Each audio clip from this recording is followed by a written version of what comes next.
Assalamualaikum warahmatullahi wabarakatuh. Halo teman-teman, sebelumnya apa kabar semuanya? Saya harap semuanya dalam keadaan sehat selalu. Di sini kami dari kelompok 8 ingin mempresentasikan hasil makalah kami yang berjudul Etika Guru Terhadap Peserta Didik. Yang beranggotakan dengan saya sendiri yaitu Tommy dan rekan saya Reli Wijayanti. Sebelum menjelaskan ke materi, saya akan menjelaskan terlebih dahulu etika guru terhadap peserta didik.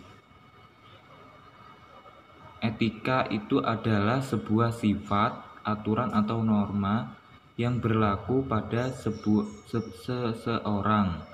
Nah, jadi apabila dikaitkan dengan etika guru terhadap peserta didik, jadi sebuah sifat, norma atau aturan yang harus diterapkan guru kepada peserta didik dalam menyampaikan atau dalam kegiatan belajar mengajar. Dalam etika guru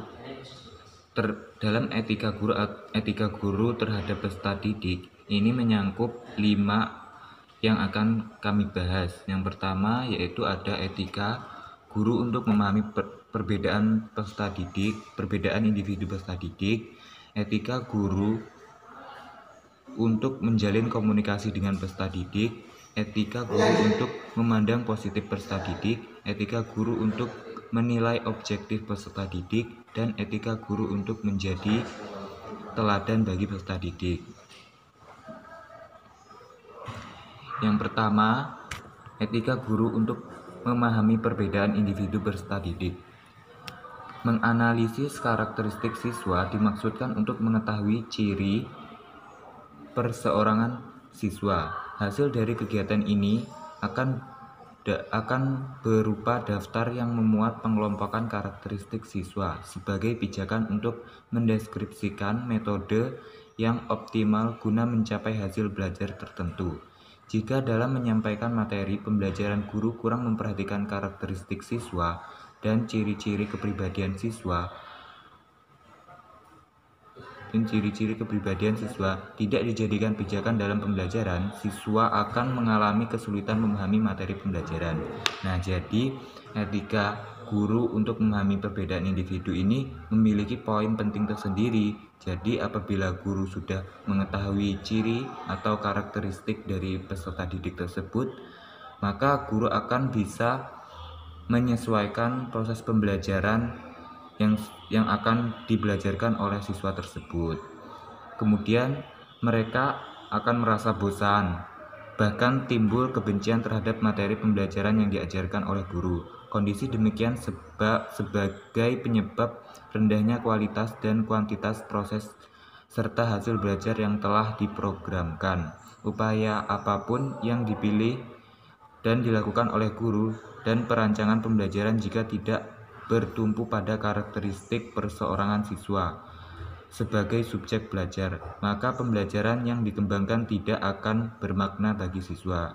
Jadi itu tadi yang telah saya jelaskan tadi.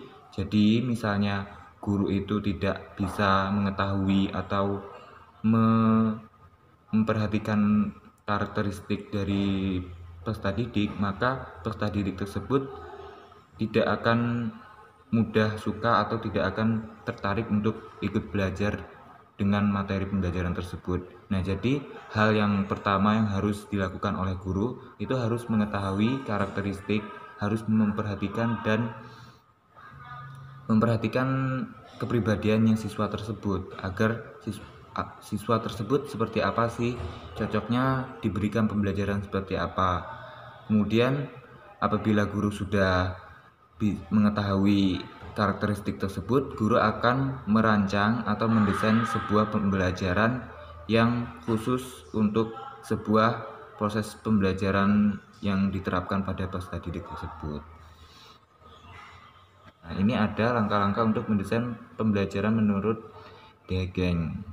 Ini yang pertama ada menganalisis tujuan dan karakteristik materi pembelajaran, melakukan analisis sumber-sumber belajar, melakukan analisis karakteristik siswa, menetapkan tujuan belajar dan isi pembelajaran, menetapkan strategi pengorganisasian isi belajar, menetapkan strategi penyampaian isi pembelajaran, menetapkan strategi pengolahan belajar, dan mengembangkan prosedur pengukuran hasil pembelajaran. Kemudian yang kedua ini ada etika guru menjalin komunikasi dengan peserta didik.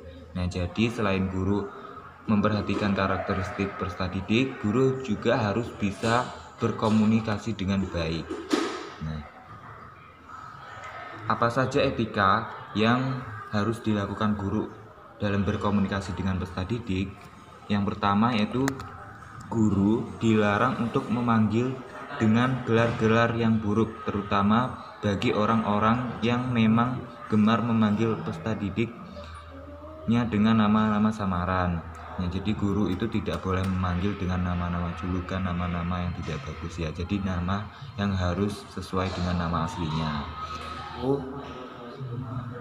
Guru maupun peserta didik dilarang mengucapkan kata-kata yang buruk. Nah, ini sebenarnya untuk keduanya sih, untuk peserta didik dan guru.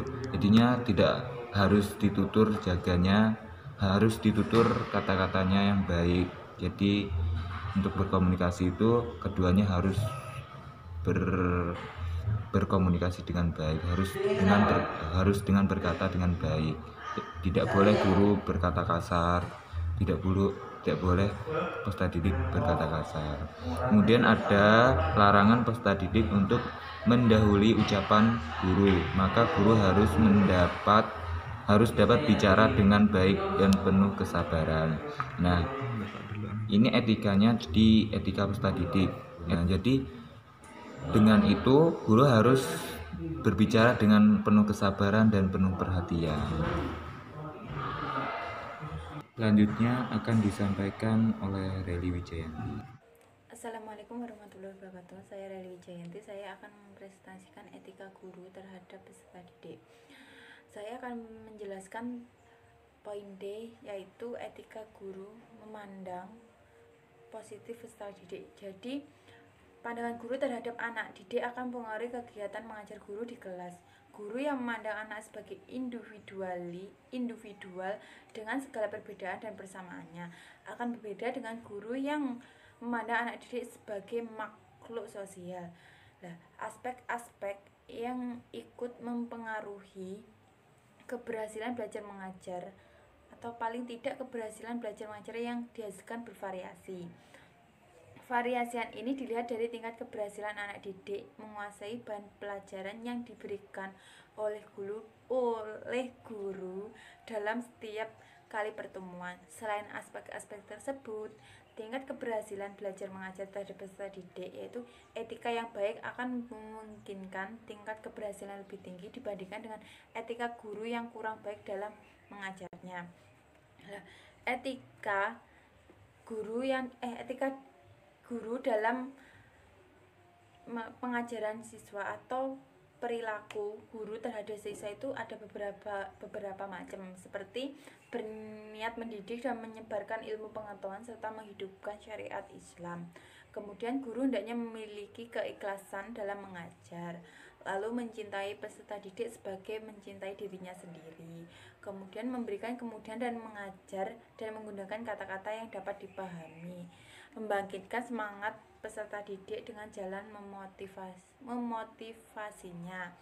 Terus memberikan latihan-latihan yang bersifat membantu, selalu memperhatikan kemampuan anak peserta didik. Kemudian poin E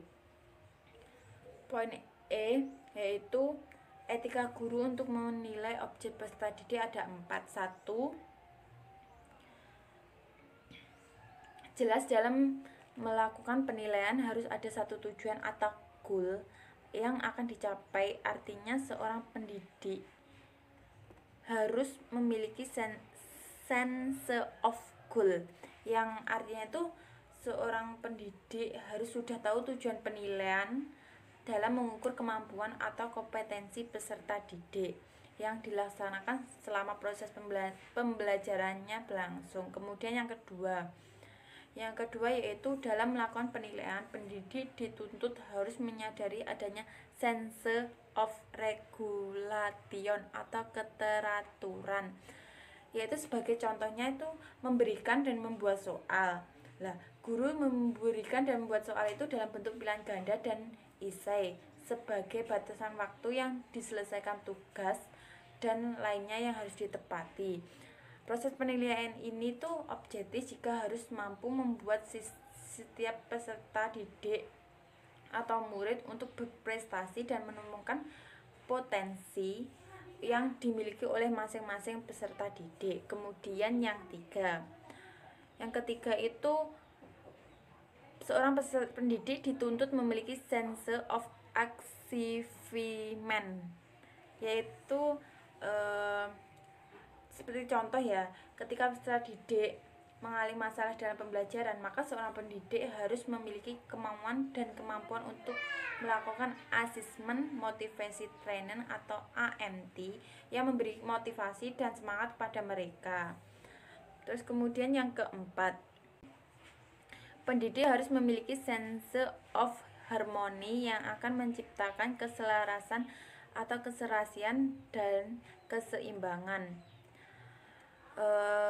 Dalam harmoni itu ketika telah ada standar dari nilai yang didapatkan atau yang merasa keadilan dengan sistem nilai yang berlandasan pada objektivitas akan sama-sama menguntungkan kedua belah pihak, yaitu pendidik bisa melihat kemampuan setiap peserta didiknya dan peserta didik merasakan kemampuan apa yang telah dikuasainya. Kemudian poin E, yaitu etika guru menjadi teladan peserta didik. Pembinaan karakter peserta didik oleh guru berarti berbagai upaya yang dilakukan oleh guru dalam rangka pembentukan karakter peserta didik. Guru adalah pendidik profesional dengan tugas utama mendidik, mengajar, membimbing, mengarahkan, melatih, menilai, mengevaluasi peserta didik pada pendidikan anak usia dini melalui jalur pendidikan formal, pendidikan dasar, pendidikan menengah sebagaimananya diamankan dalam pasal 1 ayat 1 Undang-Undang Nomor 14 Tahun 2012 tentang guru dan dosen. Nah, salah satu kunci keberhasilan program pembinaan karakter pada satuan pendidikan adalah keteladanan dari para pendidik dan tenaga kependidikan.